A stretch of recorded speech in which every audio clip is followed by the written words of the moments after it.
Well, what do you have anything that pops out at you where I could, I don't know, Yeah. like anything? Well, I suppose the first thing that comes to my mind is I was flicking back through Still Power over the last few days, and just what really is Still Power to you, and how does that differ from Willpower? Well, the first thing you got to know, Bud, is that Still Power is just a word I made up. So we don't want to we don't want to we don't want to be like um, we don't want to we don't want to become beholden to this word like it really has any major significance. Mm-hmm. Okay, because it doesn't. It's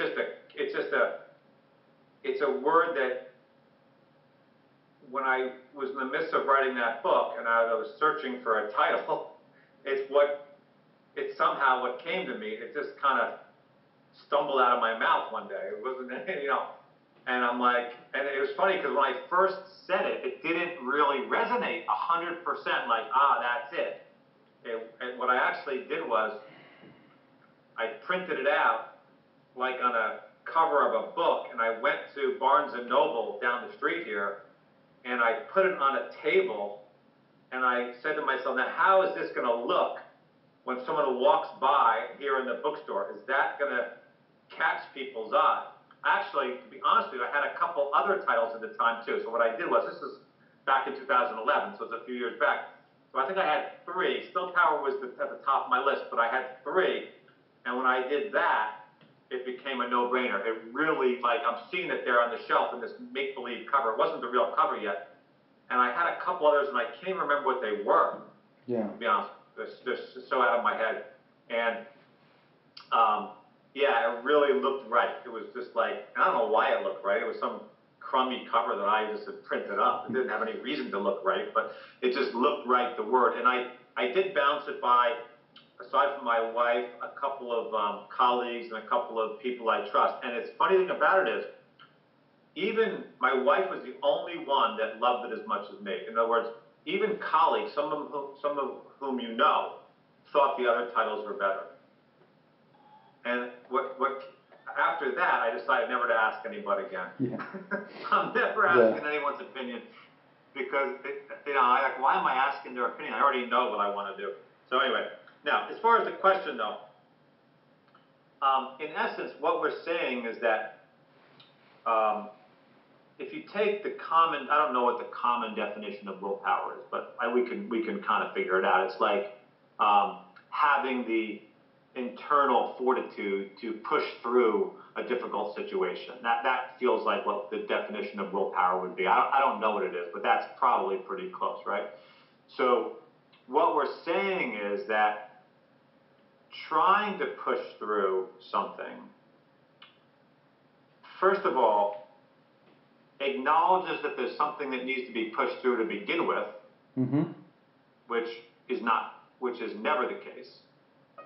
And secondly, because it's never the case, it's not effective because you're pushing through smoke or something. You're on a conveyor. It's not. You're going to keep pushing. You're stepping on the gas pedal with your tires in mud, which is a saying a lot of us use, right? So that's what you're doing. So you can't push through a problem that only exists in your thinking or only exists based on your current state of mind. Mm-hmm. So it's a total fabrication of truth. You're pushing through an illusion. Right. So Still Power is saying, well, hang on. This so-called problem that we may feel the need to push through, if we just live our life, if we don't try to push through it, if we just go about our business, so to speak, and that's being still to me. Being still isn't sitting in a room and meditating, So being still is just going about your business, not looking outside and trying to fix things. So if you stay in the game, so to speak, an expression I use a lot, then your state of mind will naturally clear itself, and the problem won't be there anymore. The problem's gone. Mm-hmm. So the problem is only a byproduct of your current level of consciousness, right? So from a high level of consciousness, the problem from a low level of consciousness, low state of mind, the problem doesn't exist. The problem is huge, right? From an elevated level of consciousness, a high state of mind, the problem is no longer a problem. It doesn't even exist. So that's still power. That's the whole essence of this word I made up. And it's also the same. The title of my new book, man, is The Path of No Resistance, right? So it's also the path of no resistance. It's the same thing. Uh-huh. It's the same thing in disguise. The same words. Still power and the path of no resistance are the same thing. It's just saying that this is the path of no resistance. Just understanding that your perception is coming from inside of you. It's not based on what's out there. So you can't fight that. If you just go about your business, if you go about your business slowly but surely, or maybe not even, maybe quickly, who knows, your state of mind will clear. And what happens when your head clears? Well, answers fill the space. Insights fill the space. Wisdom fills the space. That's that simple. So we got two choices, I suppose. One is we can battle through our troubles, battle through our lows. That's the path of resistance. That's willpower. Or we could and get nothing out of it, and that pays no dividends.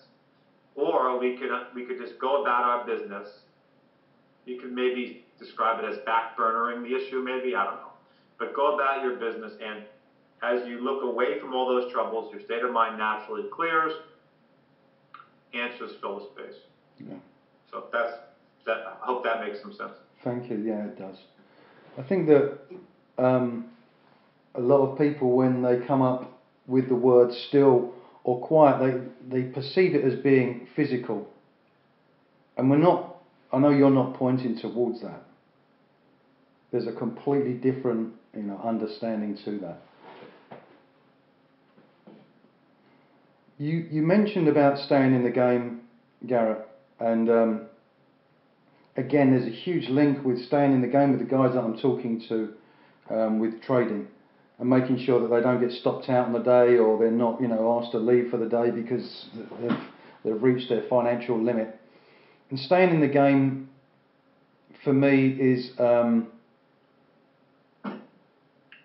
making sure that they're giving themselves an opportunity. Wait, hang on, bud. The CEO just walked in. This is Stephen. This is my wife, Liz. Hi, Stephen. Lovely to meet you. How are you? Nice to meet you. Hi, sweetheart. All right. Allowed to kiss the worker? Yeah, go stay in the game. Go. Yes, I was just interested in your take of. I can't replace the ink on my copy machine. I need the boss to do that. Absolutely. No idea how that works. So there you have it. Sorry. Okay. Well, if my wife was here, she would say that she's the one who changes the light bulbs. So I've got not a leg to stand on. Yeah, there you go.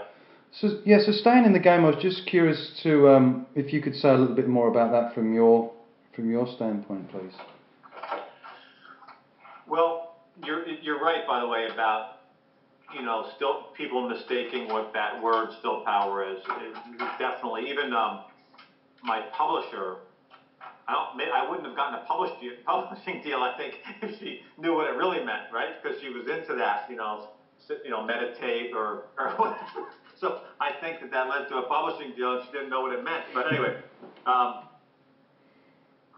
so the question about staying in the game, it's just, again, they're just words that kind of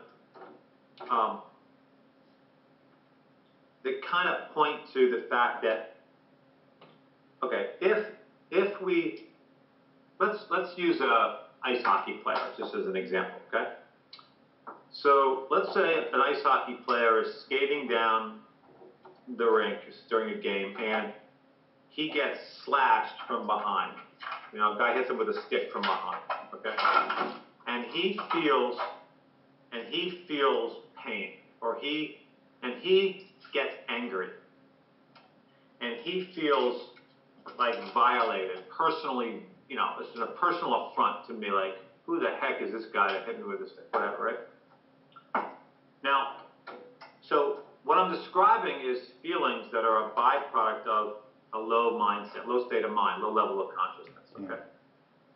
Because interestingly enough, if that was to happen and the hockey player was in a high state of mind, he probably wouldn't even notice it happened. The hockey players get hit all the time.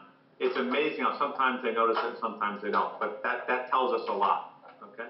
Now, but in this case that we're describing, this player, he is pissed off. Okay. And he is so angry. He wants to turn around and drop his gloves and just kick the crap out of this guy. Okay? And by the way, we see that a lot in hockey.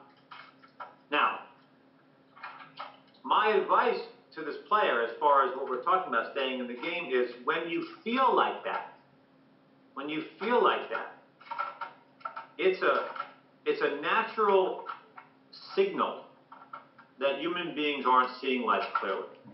So feelings of taking something personally, feeling insecure, feeling angry, feeling frustrated, that's a sign that our vision is just temporarily distorted. We got a lot of thinking going on, so we can't see straight, so to speak. Okay? And the only option that will be productive for you in that when that happens is to what we just said, stay in the game. In this case, keep skating. Even though he feels that way, not his fault that he feels that way.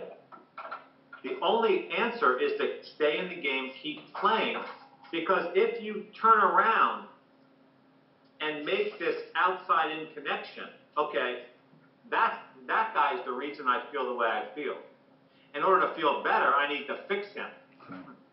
Now you're going to take yourself down, take your team down, and all that. Okay. Good? Thanks, Stephen.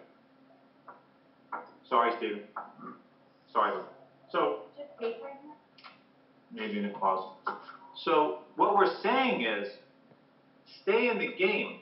Go about your business. Do what you normally do. And as you do that, because you haven't tended to this nonsense, you haven't made an outside-in connection, or let's say you haven't bought into your outside-in connection, you haven't followed it, naturally,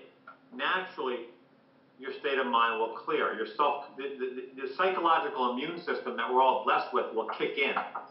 Okay? It won't kick in if we blame the outside for why this player feels the way he feels on the inside. So he keeps skating. Next thing you know, he's scoring a goal or something. I mean, it's just crazy, right?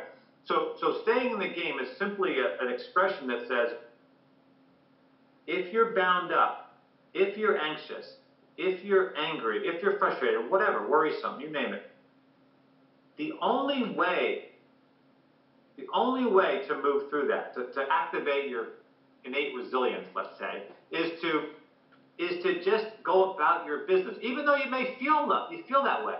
Yeah. You may not feel so great, because as you do, your head will naturally clear. Again, if a person feels low, let's just use insecure as a blanket word, insecure, and looks outside to try to figure out why he feels insecure or she feels insecure.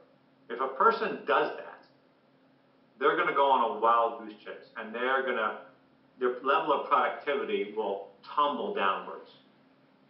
Okay, because there is no answer out there.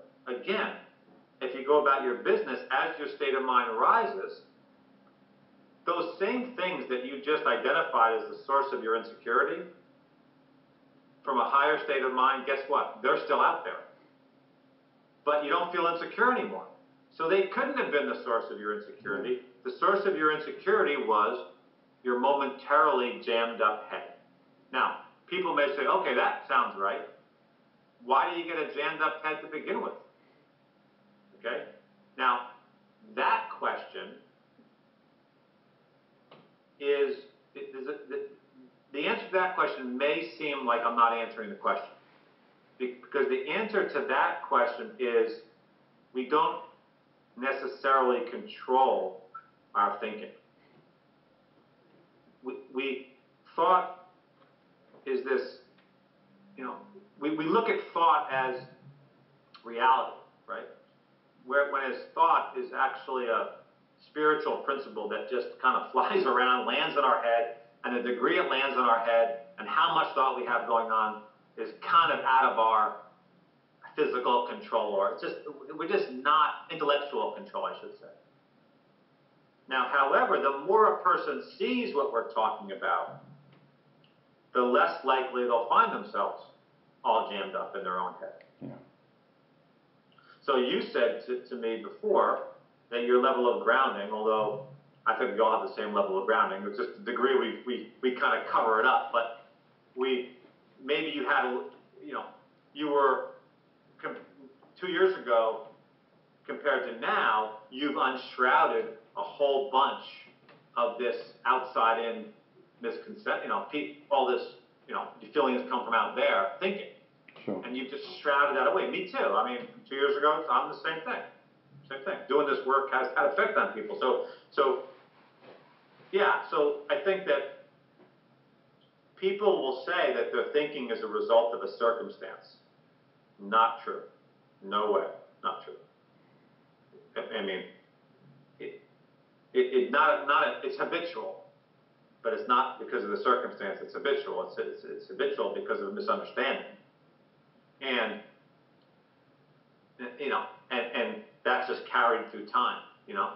So I don't even remember what the original question was, but staying in the game is, again, it's one of the chapters in my new book. Actually, I think it's chapter 3 or 4. It's a 6-chapter book. It's one of those, 3 or 4. Staying in the game is just a term that says, hey, if I've got writer's block, if I'm writing my book or writing an article and I get writer's block, taking a walk through the park over there out this window is not going to cure my writer's block. I can have writer's block here. I could have writer's block there. What's the answer then? The answer is to keep writing, stay in the game. Because if I do, if I think I need a walk in the park to fix my thinking, environment can't change thinking. It's impossible. I can be thinking just as much in the park as I can here at the computer. Okay. The only answer is to stay in the game and allow my state of mind to do what it does naturally, clear on its own. That's it. Now that may come across as persistent or I grinded it out. No way. It's understanding allows me just to kind of sit here and find it without grinding it out. Yeah. Without grinding out. To me, walking in the park is grinding it out. That's I got a problem here. Oh my God, I got writer's block. Now I got to go take a walk, clear my head. Oh my God, I hope my head clears in the park. Yeah. So to me, you stay in the game, and naturally your head will clear on its own. Now, what you'll find is people will say to me, "Well, wait a second. That's just not true. I've had writer's block, or I've been stuck at something, and I have gone to yoga class, or exercised, or had a beer with my buddies, or run, or walked in the park, and my head has cleared. Don't tell me that doesn't work, because it has worked for me." Well, that's not true. That's not true. You may have gone to exercise or gone to take a walk in the park, and your head might have cleared while you were doing it, but it's not because you were exercising or taking a walk in the park. It happened because your psychological immune system just kicked in and your head cleared. Now, what happens is people will let's go back to the writer's block. They will have writer's block. They will take a walk in the park. Their head will clear, and they'll say, the reason my head cleared was to walk in the park. The next time I have writer's block, I'm going to do that again. And what you find is it doesn't work the next time. Yeah. That's because it never worked. That's right. That's not what was working. And it is amazing, how we create, and Jamie Smart calls it superstitious thinking. It has nothing to do with the walk in the park. It has nothing to do with exercising or, imagine this is how people become alcoholics, for Pete's sakes. They feel uptight. They stop at the bar. They have a couple drinks. They feel better. They feel more productive. Their head clears, and they attribute it to the drink. Yeah. When in essence, it had nothing to do with the drink. It had something to, even if they rose above the drink, for Pete's sake, right? The human mind is so powerful, it cleared on its own. And all these mental strategies and all these psychological strategies and all these motivational tools that people sell and teach and self-help books galore are based on this exact misconception. They're totally. That's why people do not get better when they go to therapy or when they read self-help books like this, because they're all based on the misconception that you can actually do something to clear your mind, to find peace of mind, and nothing on earth could be further from the truth. It's a great point. It's what is so fascinating is how convincing the outside-in world looks, and how when going for a walk works and it seems that was the reason for the clear mind, and you go for the walk the second time and it doesn't clear, you then find something else.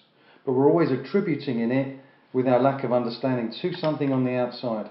And it's just fascinating. I did it for 42 years of my life, and obviously at times I still do it. I still get caught up. Me too. But the other thing that was interesting, well, one of the things you said that was interesting in there was how our feelings. I used to think that my feelings were there as the problem. I now see the feelings, those unhelpful, or we could say unhelpful, but those tight, urgent, panicky feelings. I used to think that they were the problem. Now I see that differently, that they're actually there to help me. You know, and that was such a big shift, to say that maybe you just want to have a look at where your thinking's pointing. It's like the petrol light comes on in your car, or that petrol, the gas light hasn't come on to really piss you off. It's come on to help you. It's just to say, look, you can carry on driving, but I'm just letting you know that maybe you want to just have a look at your gas level. And it's, for me, that was quite a big shift, just to sort of see that those feelings are actually there to help me. It doesn't feel like it, and it doesn't seem like it at times. Well, it's funny. I never thought of this before, but it doesn't feel like it, because we're kind of taught it's not like it. Like, I don't think a 2-year-old would say, "Oh, this doesn't feel like it's there to help me." I don't think they would even know. You know, they just kind of know that they just know that it's not helpful. Like, it's a sign that I shouldn't kind of wallow in this for too long. And what kind of sense does this make, right? Yeah. So, and that's why they young children seem to get over their upset so readily. They kind of know that feeling is just a sign that, hey, man, are you going off track here? Get back on the rails. Absolutely. And no one teaches them that. It's exactly the opposite. I mean, we teach them, as in adults teach them, that that is a problem. Oh, little Jimmy stole my candy bar, and oh, don't be a doormat. Don't you need to hold a grudge against little Jimmy. You're not playing with him anymore. when little Johnny is going to go play with little Jimmy, he could care less. He's got over it already. I mean, it's the funniest thing, and yeah, it's just so crazy how and this just gets passed on. It just gets trained out of us. It's such a great point, Garrett. It gets trained out of us. Yeah. Well, no, actually, you're not going to go and play with him because he's the problem. Well, left alone, yeah, I'm fine about it. Right, you're totally fine about it all of a sudden. And then what you find is little Jimmy doesn't steal from little Johnny anymore, because little Johnny kind of rose above it, and little Jimmy knows he can't get to little Johnny anymore by stealing things. So it all works itself out, except we kind of get in the way of that, and I do it too with my children. I mean, it's really, yeah, it's kind of nuts, and it's an epidemic. But I don't think it's, we're talking about it in a lighthearted way, and that's cool. But it's serious shit. I mean, it's if you look at, in my mind, I talk about this in my new book a lot. I mean, if you look at any problem, and again, I'm not, you know what I mean by problem, but any area where there's suffering in this world, it is a result of exactly what we're talking about. I mean, whether it's depression, whether it's war, whether it's strife, whether it's the division of classes, and the haves and the have-nots. I mean, the whole notion that there should be someone on the street with not having enough money for food, and that's okay, or we shouldn't do something about that, is preposterous, and that all comes from misunderstanding. Yeah. People feel insecure, and they think that someone's taught them that money is the key to security. So I want to have more money than that guy, and that actually means something. It's all made up, and it's a disaster. And again, any human suffering is a byproduct of a lack of understanding. So, a way to say that in my mind is that people who understand to a let's call it a reasonable degree that their feelings come from the inside, from thinking, from thought. The people who know that, who would insist that's true, I insist it's true intellectually. I feel that it's true. I'm just going to throw a number out here, 85% of the time. I don't know if that's right or not. It's just a guess. But the overwhelming majority of the time, I still miss it sometimes. But intellectually, I know it's for sure, right? And people who know that generally don't suffer, and they also are out to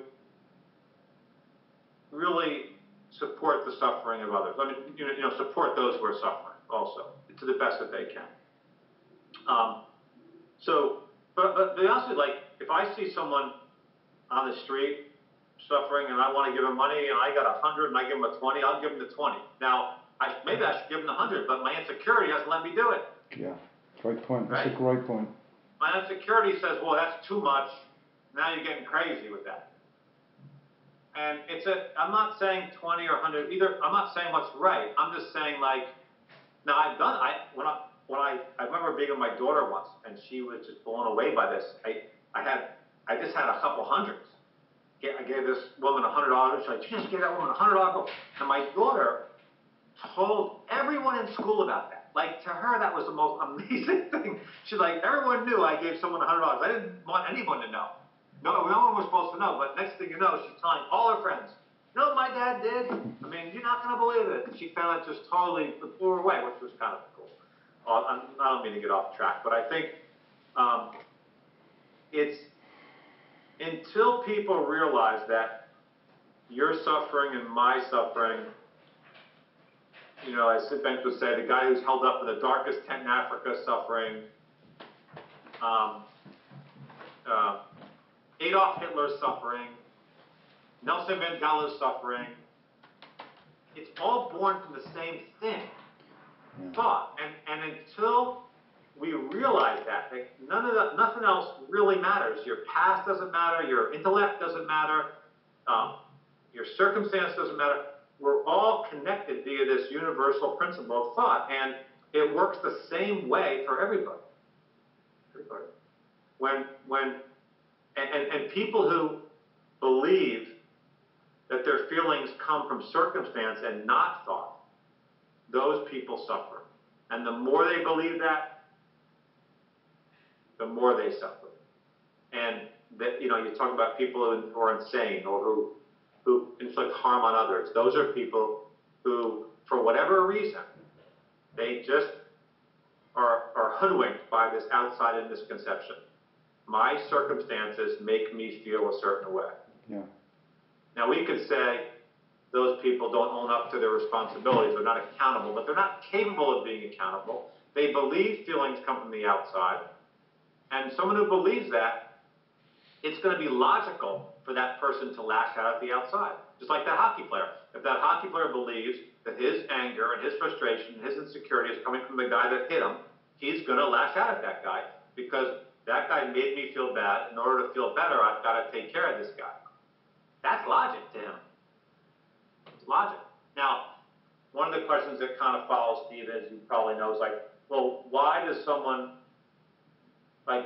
would one guy know about the thought-feeling connection and that there's a thought-feeling connection, and no, there's not a circumstance feeling connection. And why would another person say, no, there's a circumstance feeling connection, there's no thought feeling connection? Now, why is that?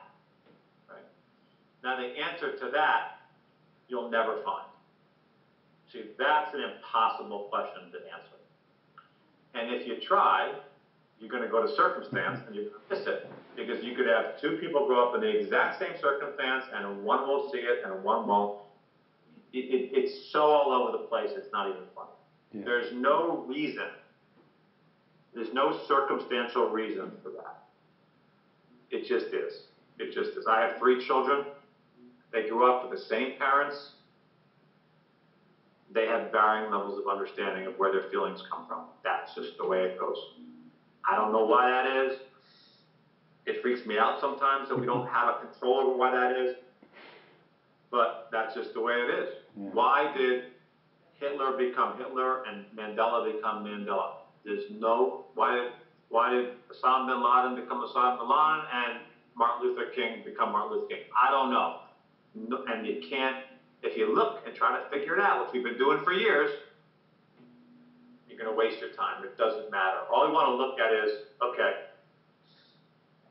why, what did King and Mandela and Gandhi and Mother Teresa, John Lennon, what did these dudes know that the average person didn't know? And I believe that they understood to a vast degree that their feelings came from the ebbs and flows of their own thinking, not the ebbs and flows of their circumstances. That's what they knew. It didn't make sense for Martin Luther King to lash out at the prejudice. It didn't make sense. He knew that his feelings didn't come from their ignorant actions. He knew it. Didn't mean that at times he didn't want to, or he didn't, have hate or rage. He did. I'm sure he did. But he knew when he did, that was coming from an ebb of thinking. An ebb of thinking. And as soon as that passed, his perspective would clear, and he would know that love was the answer, not, lashing back out or retaliation or something. He knew it. He knew it. How did Nelson Mandela survive 27 years in a cell smaller than this office and come out with creativity, imagination, love? How did he do that? Well, because he understood that his circumstances had no ability to impact his state of mind. Yeah. He knew that. Now, again, it doesn't mean that he didn't experience low states of mind. He's a human being. He thinks. Sometimes he overthinks. So he did.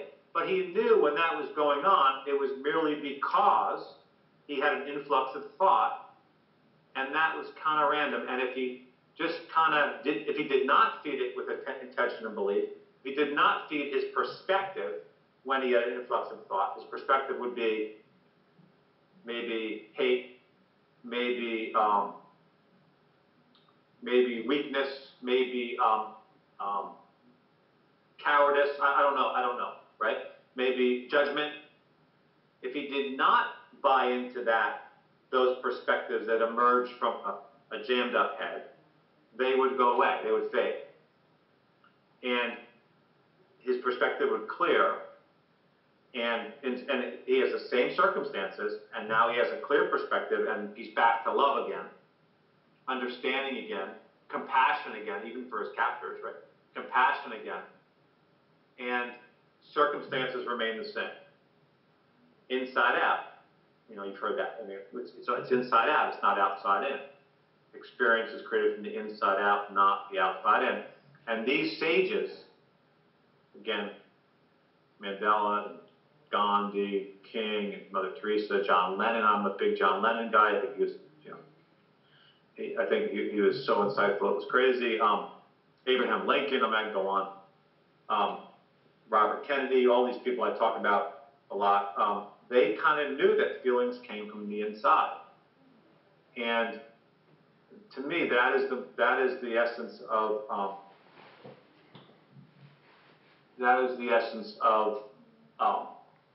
happiness, productivity, resilience, and love.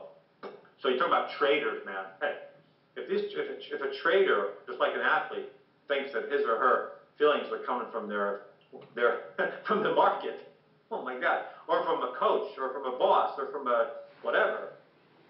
No chance. I mean, you got no chance. You're going to play victim all day long. You're going to spin your wheels. But if you know unequivocally that your feelings come from your thinking, and your thinking is kind of a roller coaster, then you'll be all right. Yeah. I think on that point it's very clear that it's just something that came to my mind is the universality of this understanding. This isn't sports, or this isn't trading, or being a parent, or being unemployed. This is the A to Z of our existence. Everything is underpinned by this. And I wondered if you could maybe just touch on that. I know you just did, but the universality of this understanding that you and I are teaching. Well, right. I think that what we do in business or in school or in sports or whatever, what we do is we hear a concept, right? A theory, a approach, method. And we then say, okay, how can I apply this to this particular area of my life? Okay. And I suppose with theories and concepts and approaches, that's okay, right? But when we talk about thought and how our thinking creates our feelings, and how our circumstances have no power to do that, okay? That is not a concept or a theory or an approach. That is a truth, okay? So a concept, a theory, or approach does not contain truth. What we're talking about today is flat out truth. Truth is something that pertains to everyone. Everyone. It's not a concept that pertains to um, white males with blue eyes or something. It's not a it doesn't this truth, as you said, is universal. Doesn't matter where you're from, where you're going, how old you are, what your sex is, what your race is, your religion is. Human beings live in the feeling of their thinking, not the feeling of their circumstances, and that is a principle or a truth. And if someone wants to argue with me on that, have a good time, because there's no art. You can argue it all day long. It's illogical to argue that point, because it is true. Now, that's cool, I think, and I think you'd agree that once people see that, they don't really argue. I mean, it's pretty obvious that you got this circumstance in your life, and it really feels like a problem, and then you kind of get distracted away from it, and then you come back to it, and you look at the exact same circumstance. It's no longer a problem, and the circumstance hasn't changed. I mean, once people start to wake up to that, it's really, oh, that's right. Yeah, I guess it is something else that's making me feel all uptight, because that's the same, right? So, what is it? Oh, it's the ebb and flow of your thinking. When your thinking ramps up, you feel crappy, and when your thinking clears, you feel good. And guess what? We all work that way, right? Yeah. Now, as far as what's really important is that people who are listening to this for the first time, or coming across this understanding, or for you and me, we got to remind ourselves of this, is that you can't take that inside out understanding, okay, and apply it to your life. You just cannot. It's that's like trying to apply I don't know, for those who can see well, eyesight. Like, you can't apply the fact that you see. You just see. You can't. How am I going to apply my vision to this speech I'm going to give next week? Well, I don't. How am I? You trip over your own 2 feet trying to do that. It just happens naturally, right? So what happens naturally inside of us is that you're going to feel, you're going to have varying states of mind, varying moods, and those moods are a byproduct of how much thinking a person has going on in any given moment. Not what you're thinking about, just how much thinking you have going on in any given moment. And that's just the way it goes, and you don't really govern that, so just have a ball. It's a roller coaster, man, and just ride the roller coaster. So that, and there really is no applying it to these different areas of our life. It will apply itself to these different areas of your life or a person's life. It doesn't, there's no effort in that. Absolutely. There's no effort. And what's cool about it is, like, in my business, people, I just read it today. There was a teammate of a hockey player that I work with whose father passed away, and teammate called me actually with some, to tell me that he may be caught, he wants this player to talk to me. He's struggling. His father passed away, and I said, well, how's he doing? He said, he's doing okay, and it's good that he's come back to the team now, get his mind away. And I said to this player, hey, but don't forget that, if that's happening, there's going to be real, for sure, diminishing returns in that. Being around you guys is not responsible for making him feel better. He goes, yeah. Thanks for that. I said, he goes, well, what is responsible for him feeling better? I said, love. I said, love. I said, just love him, support him, Anyway, but I read an article this morning about this player, and this reporter was talking about how, for hockey players, being on the ice is this haven. And it's such a common misunderstanding. Like, okay, so what? And we have a clear head when we're on the ice. He was kind of intimating. So it's a misunderstanding that we have certain areas of our lives where where we see this, and certain areas of our lives where we don't. People pretty much have a basic level of understanding, and that is pervasive in their life. There's no way that someone could have a mental clarity on the football field but not have it domestically at home. Trust me, if he doesn't have it domestically at home, he does not have it on the football field either. And then you can say, well, wait, he really is a good football player. And I'll say, he could be better. He may be good, but guess what? He could be spectacular. Yeah. Everyone can be better. That's it. I don't care if he's Wayne Gretzky or Pele. He could be better, right? Tiger Woods can be better. So it's a total fabrication of this. Someone just made that up one day that, he struggles in his personal life, he doesn't struggle, on the football pitch. Well, that's just ridiculous. No way that's true. And if you look closely at that, you'll find that his relationships with his teammates isn't quite what it looks like it is, and people around the league don't really respect him. If you look closely, you'll find that. Although from the outside, he may look like a superstar. But nope, he is. Then you also find out he gets injured a lot, so bound up, so he's fighting injury. Well, you'll see this. You'll see this kind of thing. It's a great point. Yeah, there's no way that is. It's not. It may look that way, but that's just because either you got lucky, it's just coincidence, and it just won't carry. And like I said, we could always have a better home life.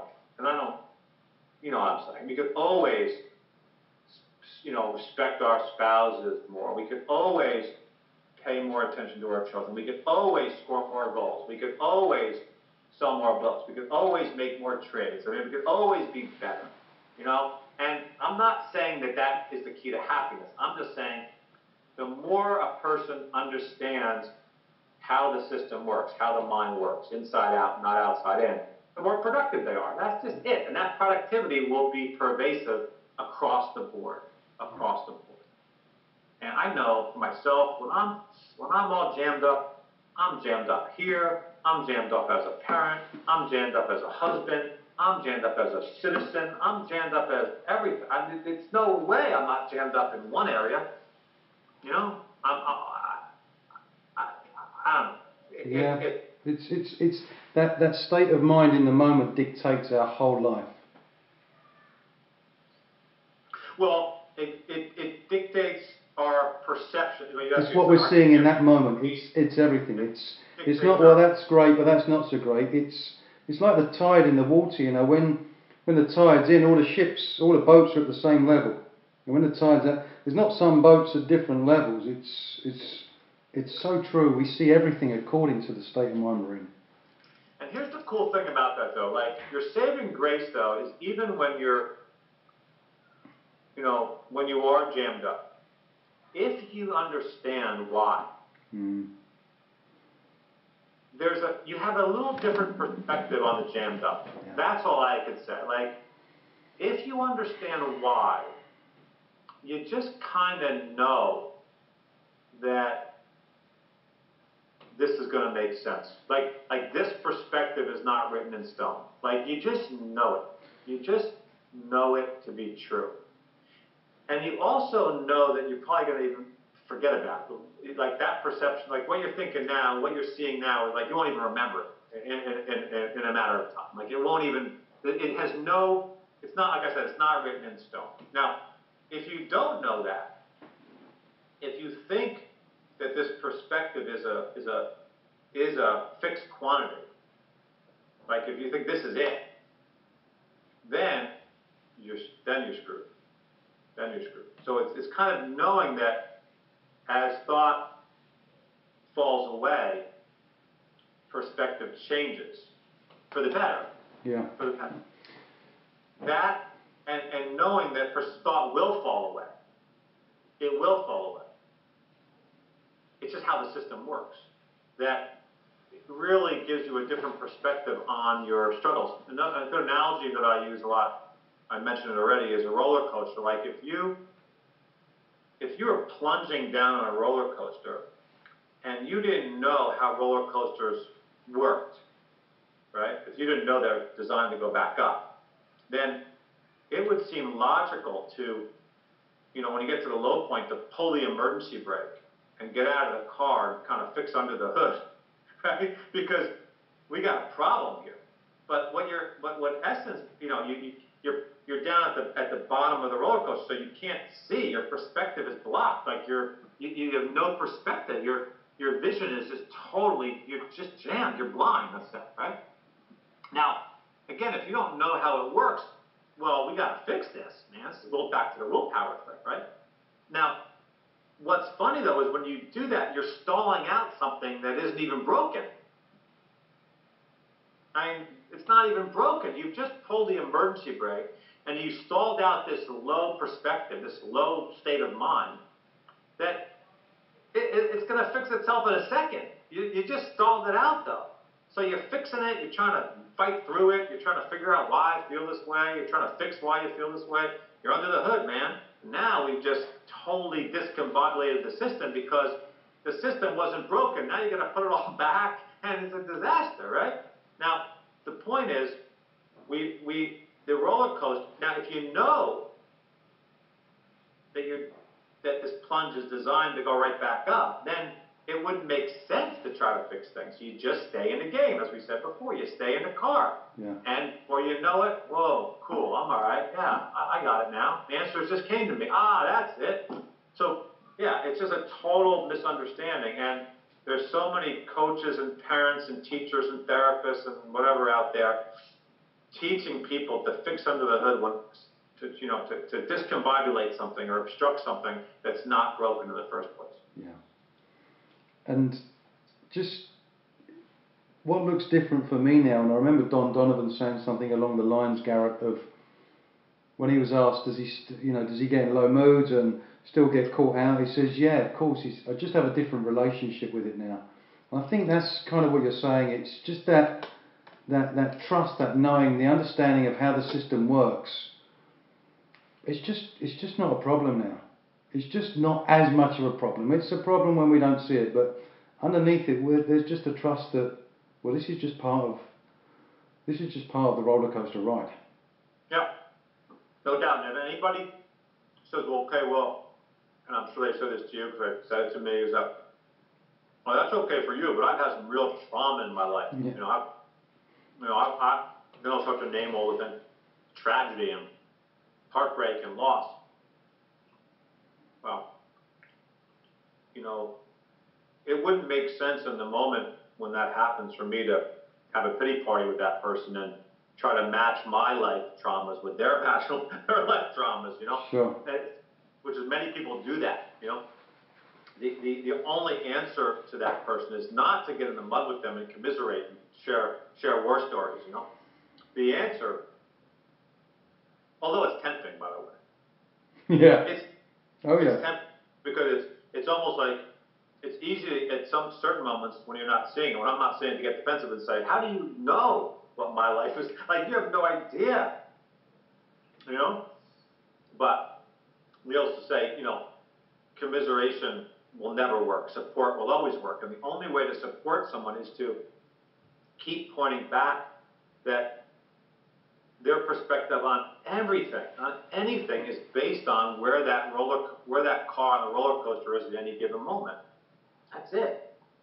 That's it. And anything. I mean, I remember, I don't know, about a year and a half ago, the wife of a client called me and said, I need a favor. I need you to talk to my dear friend. And I said, what's up? She said, she just lost her son, 13-year-old son. And I'm like, I'll be happy to, of course. So we make the appointment. She comes in. Now, I got to admit, I think the appointment was like 11 o'clock in the morning, and I was really up in my head about it. You know, thinking about how horrible this is, and this is, you know, what am I going to say? Am I going to be at my best? I'm not quite right now. I was really I was just on the roller coaster going down. And she sat down, and like I'll say to anyone, I pretty much, you know, how can I help you? You know, what do you want to talk about? And she told me about her son, and then then she said to me, but here's my thing. The issue is that I'm okay. So I'm okay. And everyone's telling me I haven't gone through the grieving yet, and I have to grieve, and I have to mourn. And she said, trust me, I'm not okay that he's not here. I'm really not okay with that. But for some reason, Garrett, I'm doing okay. Okay? Now that I was blown away by this. Blown away by this. And it's just such proof. Now I'm not saying that she's always going to be okay. She was just okay then. But the okay was not because she had mourned or not mourned or whatever. The okay was just a total byproduct of where her state of mind was, where the roller coaster car was at that very moment.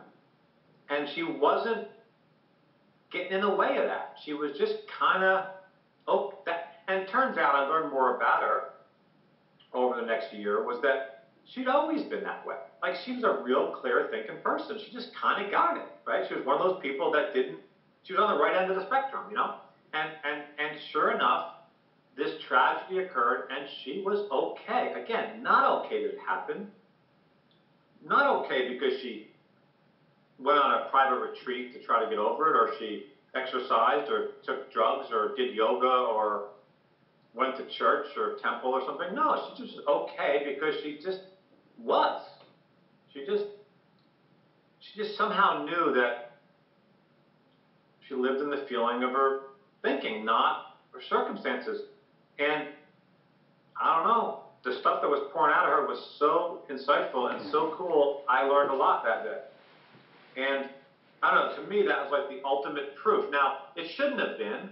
It shouldn't have been the ultimate proof, but it just was, I guess. Like it really woke me up that this like you were saying, this shit's universal. I mean, it doesn't matter whether it's a hangnail or losing someone you love. I mean, we make it all up based on our current psychological perspective, and that perspective will change. That's it. And it's just it's amazing. It's amazing when you see it, and the power in that to me is like it all kind of makes sense. I remember saying to a client the other day, like, listen, man, I said, it's all going to make sense. I said, I don't know when it's going to make sense, but it's going to make sense. And I don't even know if it's going to make sense in this lifetime, but it's still going to make sense. And that's kind of that, I thought of that woman I just mentioned when I said that, like, I don't know that it'll make sense in this lifetime, but maybe her head was so clear, she was already seeing into the next lifetime. Maybe she was jumping the boundaries of time and seeing that it was all going to be okay. I don't know. It's really cool what happens from high states of mind. We kind of see, we jump. And where we jump to, I don't know. But I said that to this guy the other day, this golfer who was struggling to get his tour card. And I was like, it's all going to be okay. I don't even know if it's, like I said, it may make sense in the next lifetime. I don't know. But it will. It will. So It's a beautiful story, and it's so profound when we really get touched by something that the client says, you know, touched by their levels of clarity. That sort of, it's as if the client patient or client teacher, client coaches, the roles have switched temporarily. Well, yeah, but as we know, doing this work, you're only as good as your, degree you're seeing in the moment, and Yeah. and yeah, I mean, the I liken that to my relationship with my wife. Like I really find that a mutual understanding of how the system works has really paved the way to a great union. I think that, like, it's amazing how, I mean, I teach this for a living, and Liz couldn't teach us to save her life, like not a little bit, but she gets it. Yeah. Like she totally gets it, and there are times where she will just do something or react to something that I've done in such a way that it kind of snaps me back into like, whoa, like I talk about this in my new book too. That it's a funny story. I was she's a really good cook, my wife, and she really goes out of her way. I mean, we're a family of five. We have three kids, but the boys are in college now. But this happened when the boys were still in high school. So, but she really goes out of her way to cook almost every night and please everybody. That's not easy when you really think about it. Of course, I don't think about it as much as I probably should, but like it's just amazing that she does that. Anyway, one night I was all up in my head about whatever, and I was trying to reduce my red meat intake at this time, and I come home and blurt out something like, "What's for dinner?" And she says, "Meatballs." Me like meatballs and whatever, like meatballs. I'm like, "Thanks a lot, babe. Thanks a lot." I'm trying to reduce my red meat intake. I, take it all personal, right? What a schmuck. So she says to me, "Not listening." Not listening, just like that. I'm like, "What?" She goes, "Not listening." And it's interesting enough, in my book, this story is in a section about communication, right? And how people think you need to communicate things to get through things. And this is the proof that it doesn't. That's not true. She did the opposite of communicating. She told me to shut the what up. I mean, it was like not listening, right? So it really woke me up. Like, whoa, dude! Like, back up here. Like, you are not seeing this right. Like, pay attention to your feelings because you are all over the place. And we sat down to dinner and started having dinner. I'm prepared not to eat the meatballs. I'll just deal with it, right? Make myself a peanut butter and jelly sandwich later or whatever. And Chelsea goes, my daughter says to my mother, to my wife, "Mom, what are these in these meatballs? They're really good." So Liz says, "They're turkey meatballs, dear." I'm like, That is well, brilliant.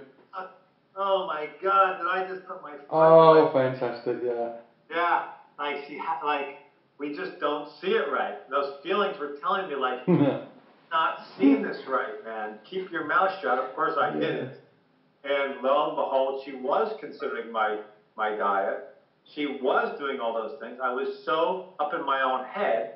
I was so jammed up I couldn't even see it.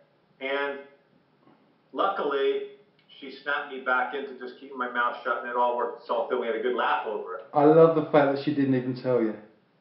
No, she She didn't just, tell me. yeah, that's great. She wasn't going to she wasn't going to take the bait. She just wasn't going to take the bait.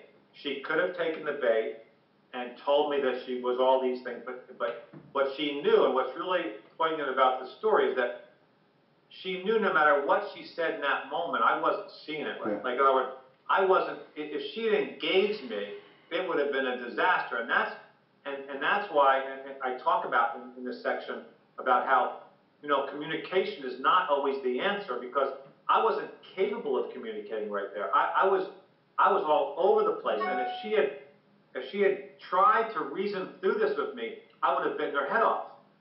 It would have been, there's no way. I would have found a problem in anything she said. So it wasn't until I looked away from all these things and looked towards my thinking, in a matter of speaking, that when we sat down to the table, that we could have a good laugh about it. I wasn't capable of having a good laugh about it 10 minutes earlier or 20 minutes earlier. No way.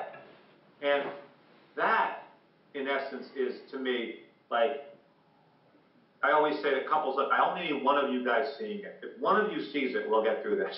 If one of you sees it, we'll get through it. I need one of you to see it, and that's relationship with teammates in sports or business people or couples or, whatever, coaches and players, general managers and players. This is something I deal with a lot. I just need one of them to see it, because the only time you can get into a war with somebody is if you're both not seeing it. I love that. I love that idea of just one seeing it. In whether it's in a team or in a relationship, it's just one, because one's got the understanding, one's got the elevated level of consciousness, just to do the right thing, just to say the right thing, to back off, to do whatever. They're just tapping into something that we're not seeing in that moment. Exactly, and that's the essence of leadership, by the way. Yeah. And by the way, I want to be clear to people who may hear this other than us, is that it's not to say that there's never a time where Liz could have told me, "Hey, you're really gotten in my face." I'm not saying that that's right or wrong. As long as one person is seeing it, getting in someone's face may be right. I'm not telling you how to behave. That's not the. I'm not saying you have to just zip it. I don't know what the answer is. I'm not going back to that hockey player, Steve. I'm not saying that there's never a right time to drop your gloves and kick someone's ass. Maybe there is. I don't know. I'm just saying that, it really will not be productive if you're doing it in that low feeling state. We're just not seeing life clearly, so we're not capable. We're not capable. That's why in sports we see some athletes sometimes who are fantastic players just perform ridiculously poor. Like, you see a hockey player miss a wide open net from like 5 feet away. How could you miss the net? Well, if you're operating from a low level of consciousness, you have a lot of thought going on, you're jammed up, lack of clarity, whatever. That 6 foot open net probably looks like it's 6 inches. That's just what happens. So I'm not really telling people how to behave. I'm just saying that we're just trying to remind people of the states of mind from which to behave, if that makes any sense. Yeah, and that's a great point. It's because that's the universality again, that when we're in a low feeling state, all bets are off. I'm incapable of communicating, making a cup of coffee. Everything. It's. Well, it may feel that way. We're capable. We just have to. Again, it all comes down to knowing why you're in that low state of mind. So, again, if I'm capable of being a good husband, even if I feel like crap. But I'm not capable of being a good husband if I feel like crap, and I think my wife is capable of making me feel like crap. So that's the thing. So. Or if you're giving life to your thinking around feeling crap. Yeah, exactly. Like, if I think that my wife meatballs are causing my insecurity or my upset, then I am not capable from this low feeling state of being a nice person, being a good husband, whatever. Even though I'm in a low feeling state, if I know that that comes from my thinking only, then even though I'm feeling that way, I can still be productive. And what you find is, as you stay in the game towards being productive, your head clears and you get back to your normal self. That's back to staying in the game. So part of my work is about showing athletes that I don't really care about your state of mind. Like, you could win the U.S. Open, you could play well in the Ryder Cup this week, even if you are in a low state of mind. Don't tell me tell me we've got to get you in this Zen-like state because that's not my job. No, my job is to show you why you feel like you feel and to show you that even though you do feel that way, you can still perform to the best of your ability. No doubt about it. If you understand why you feel that way. And then, of course, people who understand why they feel that way, as they get on with things, their state of mind clears anyway. So that's just, it's like the golfer who's over the golf shot, all ready to hit it, and he has a wave of insecurity. If that player believes that insecurity is coming from the club he picked, the wind, the tournament he's in, what his teammates are going to think if it's a Ryder Cup, or how big the trophy is, then it would make sense for that player to back off the shot and start again. Of course, when he does that, he just feeds his misunderstanding with attention and belief, and now he's totally screwed. But be that as it may, that's what many sports psychologists would suggest. Okay, my suggestion would be pull the club back, hit the shot, because as soon as you pull the club back and you look away from all those things I just mentioned, what happens? We look inside, opposite of looking away. Got to look somewhere. We're going to look out there or in here. Look inside. And when human beings look inside, their head click, they self-correct. And so he pulls the club back from a low feeling state. Next thing you know, by the time he gets the impact, he's crystal clear. Yeah. You know, that's Justin Rose on the 72nd tee at the U.S. Open in Marion last year. His heart was beating out of his chest. He was nervous, uptight. What did he do? He pulled the club back. He didn't go through a special routine or some psychological method that all these guys suggest. He just pulled the club back. And where did he hit it? Right down the middle. Killed it. Yeah. Well, Garrett, it's been a real thrill talking to you and listening to some of your wonderful points and your distinctive way of delivering them. It's great. I've really loved it, and thank you very much for your time. There's just so much more I'd love to ask you about, techniques and how you're built up on methods and how you came around the understanding, but I appreciate your time, and maybe we can save that for another time. Yeah, please. Let's do it. Anytime, my friend. Well, that's very kind, and I wish you a lovely day, and let's enjoy the Ryder Cup, whoever wins. All right, well, I'm okay with that. I really am. I will. Either way, it'll be fine with me. Great stuff. Well, enjoy your day, and thank you again. Peace. See you. Bye. Bye now.